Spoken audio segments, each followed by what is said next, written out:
여러분 안녕하십니까? 이완수 TV입니다.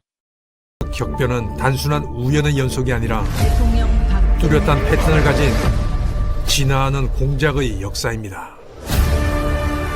사실 2024년 12월 3일은 내란이 아닌 거대 야당의 체제 전복이 완성된 날입니다.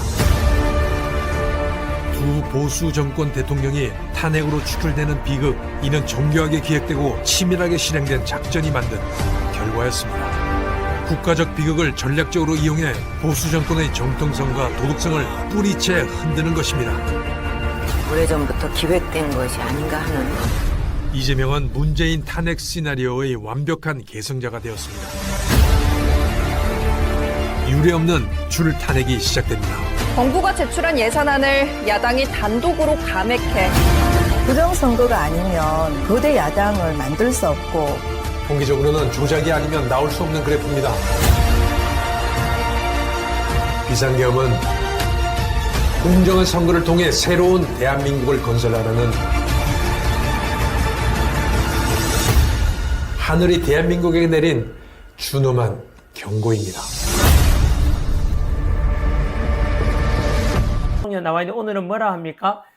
다보스 포럼에서 폭탄 발언했는데요. 다보스 포럼에서 연설했는데 조작 선거 관련자 곧 기소될 것이다. 여러분 이제 큰일 났습니다. 제가 이제 이야기했던 게 이제 현실이 되고 있죠. 미국 트럼프 대통령이 4년 전에 바이든한테 떨어지고 난 뒤에 완전히 칼을 갈았지 않습니까? 도대체 자기가 이길 줄 알았는데 졌는 것은 반드시 이건 분명히 부정선거 때문이다 해가지고 그 배우가 베네수엘라다 해서 베네수엘라 마두로 체포했는 이유 중에 하나가 부정선거 아닙니까? 그 베네수엘라에서 사용됐던 그 스마트매틱 시스템, 그리고 미국에도 그 시스템 들어갔고 우리나라에도 미루 시스템에서 그걸 썼지 않습니까? 그리고 공통된 게 그 스마트매틱 공장이 어디냐? 중국에서 만들었대요. 그래서 이 부정선거 문제, 대한민국에서는 부정선거에 대해서 개선해야 된다라고 하면 개 발작하는 사람들이 많죠. 왜요? 찔리니까. 도둑이 제발 제리니까. 그죠? 근데 부정선거에 대해서 음모론이라 할 게 아니고 개선하고 척결해야 되지 않습니까? 네, 전환기는 언제나 그걸 주장하고 있는데요. 근데 트럼프 대통령이 전환기라고 똑같은 목소리를 내고 있어요. 거기다 트럼프 대통령이 아까 말씀드린 대로 4년 전에 이제 뭐 한 4, 5년 지났죠. 바이든한테 패배했을 때 부정선거 때문에 졌다라고 했지 않습니까? 근데 그 뒤로 지금 이 연설에도 그렇다시피 이제 FBI 국장도 그렇고요. 부정선거에 관한 베네수엘라가 관련돼 있고 이런 데 대해서 전부 다 지금 조사하고 있거든요. 이걸 지켜보고 있던 일론 머스크, 테슬라 만든 일론 머스크도 역시 맞다. 이거는 통계에 의하면 부정선거 맞다라고 하거든요. 그런 여러분 트럼프 대통령과 그러면 그 일론 머스크도 음모론자입니까? 그건 아니겠죠. 그죠? 네. 자, 그래서 아마 대한민국에도 역할이 돼서 이거요. 큰일 났습니다. 두고 보시면 알 건데 이것 때문에도 이재명은 민주당은 폭망할 수도 있다라고 저는 논평을 합니다. 1-2번 소식도 같은 맥락의 더 퍼블릭 괜찮은 언론사죠. 미국 FBI 국장, 미 FBI 국장이 국제 부정선거에 대해서 압도적 증거를 확보했대요. 증거 있다는데 뭘 음모론입니까? 음모론이라는 한 사람들 듣고 보십시오. 제가 이런 말씀 드렸죠. 사실은 제가 원래 여러분들도 어떤지 모르겠는데요. 인터넷을 계속해서 또는 스마트폰을 통해서 잠시만 안 보면 불안하지 않습니까? 2-3시간만 안 봐도 뭐지라고 하는 사람 되게 많을 건데요. 저는 개인적으로 이래 아예 스마트폰을 안 볼 때가 있는데요. 그게 비행기 탔을 때는 뭐 와이파이도 되지만 일부러 제가 안 하고요. 한 10시간 이상씩 비행기 타면은 아예 인터넷과 단절이지 않습니까? 저는 그러면서 거의 한두 달 할 역할을 그 10시간 안에 다 해내요. 그만큼 아이디어가 무진장하게 많이 떠오르거든요. 잠깐 제 귀뜸해 드릴까요? 네, 전환길 뉴스는요, 이게 모기업이 될 거고요. 이 전환길 뉴스는 이제 유튜브 아닙니까? 그래서 이것에 대해서 저는요, 뭐 어쨌든 저는 꿈이라도 거짓말 하지 말라 해가지고 전 국민들에게 비록 1인 미디어지만 가장 대한민국 일어난 일에 대해서 거짓말하지 않고 정직하게 내 이해관계와 별개로 있는 그대로 말씀드리자라는 게 첫 번째 언론사고요. 두 번째는 어제 제가 그저께 말씀드린 기억나나요? 자유한국당을 만든다 그랬죠? 자유한길당. 예. 정당 만드는 거야? 아니요. 그 단자가 바로 당군 할아버지 할 때 단자예요. 자유한길단 만들어서 10만 전사단체 만든다 그랬죠. 그래서 실제로 행동을 옮길 수 있는 사람 제가 조건까지 다 했거든요. 국힘의 책임 당원일 것. 그리고 몇 가지 조건 해가지고요. 그래서 이런 전사단체를 만들 겁니다. 그래서 윤석열 대통령 지키고 자유대한민국 지키고 한미동맹 지키는 이런 강력한 전사단체를 만들겠다는 게 두 번째 할 거고요. 세 번째는요. 전환길 파출소 이미 제가 말씀드렸지 않습니까? 쉽게 말하면은 전환뉴스 만드는 자유파출소 만들어서 이미 준비 이미 진행되고 있거든요. 자유파출소는 뭐 하느냐 하면은 민주파출소가 전환기를 고발한 적이 있거든요. 저도 그대로 돌려주겠다는 겁니다. 전환기가 부정선거 의혹이 있는 비리가 많은 선관위를 비판하니까 민주당이 전환기를 고발해버렸잖아요. 그 민주파출소였는데요.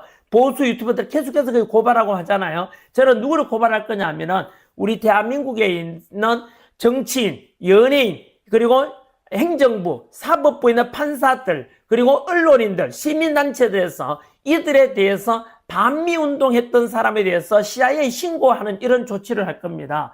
그래서 CIA 신고해서, 왜냐하면 반미하는 사람은 트럼프 대통령한테 알려줘야 되지 않겠습니까? 그렇죠? 반미운동하면서 미국 가서 또 반미하면 안 되잖아요. 그 자식들 유학 보내고 이러면 안 되잖아요. 그래서 제가 이거는 이제 세 번째 말씀드리는데요. 혹시나 그들은 반미 주장이 이렇고는 자기 아들, 딸은 출세시키려고, 미국 가서 유학 보내고 그런 자들 다 추방시키는 조치를 취하겠다라는 게 자유파출소 취지입니다. 그래서 문영배가 1호가 될 거고요. 2호가 아마 이진관 판사가 될 수도 있다라고 제가 이야기합니다. 바로 이진관 판사. 12.3 비상계엄은 내란이라고, 즉, 국헌문란 목재 폭동이다라고 했는 황당하게 소설 같은 이런 선고에 있는 이진관 같은 이런 인간들이요. 대한민국 사법부를 완전히 시스템을 붕괴시키는 거 아닙니까? 이들을 그래서 자유파출소를 통해 미국 CIA 신고해서 미국에서 일러줘야죠. 그래야만 왜 그렇게 하느냐? 전환이 좀 심한 거 아니냐? 라고 하겠지만 제가 묻는 말에 반박해 보십시오. 대한민국의 안보 지켜주고 있는 게 누굽니까? 주한미군입니다. 지난 2년 동안 전쟁 없었던 이유가 누구 때문이죠? 주한미군이 주둔하기 때문 아닙니까? 6.25 때도 공사나 막아줬지 않습니까? 그리고 우리나라 물론 국군이 있지만은 그만큼 주한미군의 역할이 중요하다는 거 아닙니까? 주한미군이 주둔하니까 전쟁 안 나겠지 싶어서 외국 글로벌 기업들이 우리나라 투자도 하지 않습니까? 그래서 우리나라 안보와 경제가 같이 가는 거 아닙니까? 이렇게 해서 우리나라에 주한미군이 주둔하고 있는데, 그런데 뻔히 있는데도 불구하고 미국을 비판하면은 그 미군 입장에서 어떤 생각이 들겠어요? 야, 나는 대한민국 지켜주러 왔는데 대한민국 정치인 이런 사람들이 미군을 철수하라 그러고 미국을 싫어하는 반미운동한다면 이게 말이 됩니까? 저는요, 그런 자들은 곧 공산주의자와 그리고 종북 친중 세력으로서 반미주의자들은 대한민국에 있으면 안 된다고 생각합니다. 저는. 왜요? 대한민국 안보를 위해서요. 그래서 한미동맹을 강화하기 위해서 이런 불순분자들을 미국에다가 알림을 해서 신고함을 해가지고 CIA 신고함을 해서 경종을 울리는 거 아니겠습니까? 그래서 대한민국 안에서도 정서가, 그래서 저는 올바른 자유헌정 질서를 바로 지키고 한미동맹을 위해서 이런 조치가 필요하다고 생각해요. 여하튼 전환길 뉴스를 본 채로 해가지고 인터넷 뉴스 있죠. 그리고 유튜브 있죠. 그리고 자유파출소 만들 거고, 그 다음에 자유한길단 전사단체 만들 겁니다. 요 한 개 더 있는데 요거는 제가 또 차차 말씀드리도록 하겠습니다. 해서 전환길 뉴스를 보시는 우리 시청자분들께서 저를 믿고 와주신다면 저는 정치를 안 할 거라 그랬지 않습니까? 대신에 대한민국이 올바로 가도록 하는데 어떤 역할이든 하겠다. 윤석열 대통령이 지켜내는데 목숨 걸고 지켜내겠다. 그래서 윤석열 대통령에 대해서 반드시, 왜냐하면 어떤 사람들은 또 자기의 정치적 이해관계에 엇갈리고 불리할 것 같으니까 윤석열 대통령 끌어내라, 절연하자. 저는 이런 것을 막아야 된다고 생각하는 사람이에요. 아무튼 그 원칙을 가장 끝까지 지키는 사람이 전환길이다 생각하고 믿고 와주시면 되겠습니다. 여러분, 제가 그런 약속을 드렸고 제 모든 걸 걸고 지켜내도록 그렇게 하겠습니다. 시청자 여러분, 지금 대한민국에서 벌어지고 있는 상황은 단순한 정치 논쟁이 아닙니다. 우리는 이미 체제전쟁이 한가운데에 서 있습니다. 총과 탱크는 없지만 제도와 여론, 사법과 언론을 통해 국가의 방향이 조용히 그러나 분명하게 바뀌고 있습니다. 이 전쟁의 가장 무서운 점은 많은 국민이 전쟁 중이라는 사실조차 인식하지 못한다는 데 있습니다. 겉으로는 개혁과 변화라는 이름을 쓰지만 그 이면에서는 자유민주주의의 기본 질서가 흔들리고 있습니다. 지금 이 흐름을 제대로 보지 못한다면 우리는 선택하지 않은 결과를 받아들이게 될지도 모릅니다. 체제전쟁은 누군가 대신 싸워주지 않습니다. 정치인도 권력자도 대신 책임져 주지 않습니다. 이 전쟁의 승패는 오직 시민의 각성과 참여에 달려 있습니다. 시민이 깨어나지 않으면 변화는 일방적으로 흘러가고 시민이 함께하지 않으면 자유는 너무 쉽게 무너집니다. 침묵과 무관심은 중립이 아니라 방관입니다. 대한민국을 지킬 수 있는 힘은 깨어있는 시민의 연대에 있습니다. 지금은 기다릴 시간이 아닙니다. 지금 이 순간이 바로 시민이 나서야 할 때입니다. 체제전쟁은 하루아침에 완성되지 않습니다.